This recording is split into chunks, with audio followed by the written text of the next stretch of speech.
The wind howled through the twisted trees of Elderglen as the blood moon rose, fat and crimson in the sky. It was a night of old magic, the kind whispered about in stories, and feared by those who knew better. Thessara stood barefoot in grass, her cloak billowing around her, a silver dagger in one hand and a bundle of nightshade in the other. She wasn't summoning anything, at least not intentionally. She was simply practicing an old warding spell, one that her grandmother had passed down. But ancient things don't care about intent. A shadow moved at the edge of the clearing. She turned, and there he was, tall, pale, eyes like winter stars. He wore black like it was sewn from shadows themselves. "You summoned me," the vampire said, stepping into the moonlight. Thessara narrowed her eyes. "I summoned no one." "But I heard you," he replied, tilting his head like he was listening to her soul. "Your magic called across the veil." She should have banished him, told him to go back to whatever crypt or castle he had crawled out of, but there was something in his voice, something that wrapped around her ribs and tugged. "What's your name, vampire?" "Lucien." He didn't attack. He didn't bare fangs or hiss or move closer than he had to. He simply stood, watching her like she was the first thing he'd wanted in centuries. And for reasons she couldn't explain, Thessara let him stay. Lucien made no demands. He asked no questions. Instead, he returned night after night.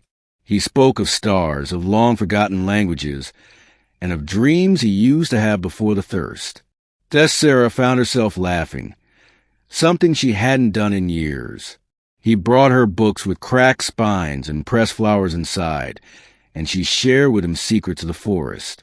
There were no declarations, no grand promises, just glances, silence, proximity, that rare kind of love that creeps in slowly, like fog over water.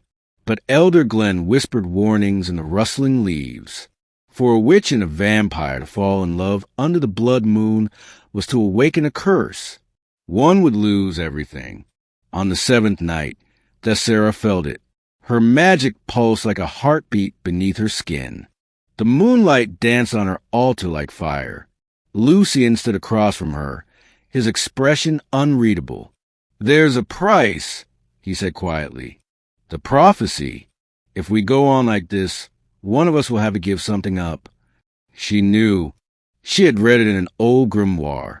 Under the blood moon, a witch's heart and a vampire's soul will bind, but only one may keep what they are. "Then we stop," she said, forcing the words out. But neither moved. He stepped closer, gently brushing a strand of hair from her face. "Would you burn for me?" he asked, voice low, aching. Her breath caught. "I already am." At dawn, the villagers saw something no one had seen in 100 years, a man standing in the sunlight at the edge of the forest. Lucien, alive, mortal, and Thessara was gone. No more herbs in the wind, no more stardust on the grass. Just a single rose, blooming where her altar had once stood. Lucien visits it every morning. He says nothing, just watches it sway in the breeze, and sometimes, if the wind is just right, he swears he can hear her laugh. The witch gave up her magic, but the forest still blooms, and the blood moon never rises quite as red.